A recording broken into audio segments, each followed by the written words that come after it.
Қайырлы күн баршаңызға, менің каналыма қош келдіңіздер. Бүгін сіздермен өте дәмді болып шығатын әрі тез қолда бар заттардан дайындалатын чизкейктің рецептісімен бөлісетін боламын. Видеоны міндетті түрде соңына дейін көріңіздер. Керекті ингредиенттердің тізімін осы видеоның астында описанияда жазып қалдыратын боламын. Ең алдымен ыдысымызға ұнымызды саламыз. Бөлме температурасында жұмсақ сары майымызды қосамыз.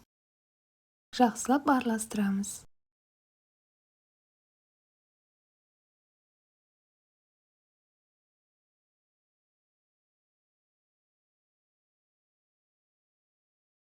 Мінекей бізде осындай үгітілмелі, яғни песочный қамыр дайын болды.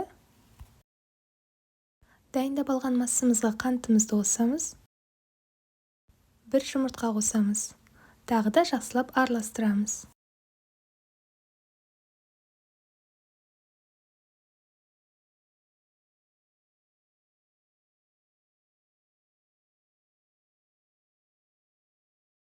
Мінекей бізде осындай қолға жауыспайтын өте жұмсақ қамыр дайын болды. Енді қамырымызды тынығуға 10-15 минутқа қойып қоямыз.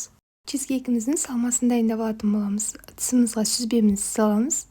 Қант қосамыз. Жұмыртқа қосамыз.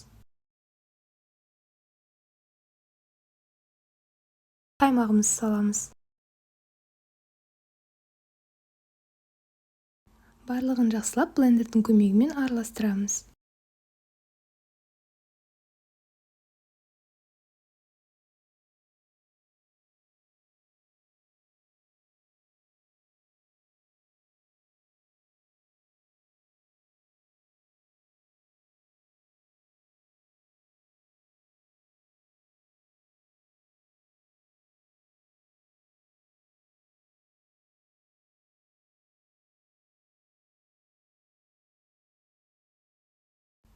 Мінекей бізде осындай сұйық масса дайын болды.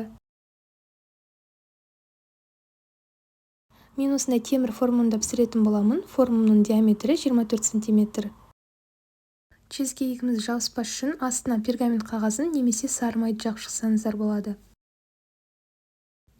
Дайындап алған қамырымызды формамызға жайып шығатын боламыз. Бір тегіс етіп, және де жан-жақтарына бортик жасап шығамыз.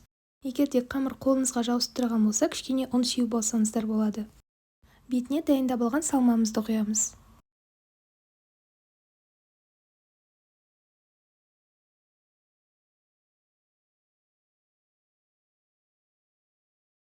Чизкейкімізді қызып тұрған пеште 170 градуста шамамен 40-45 минуттай пісіріп алатын боламыз. Өз пешіңізге қарай ориентир ұстасаңыздар болады.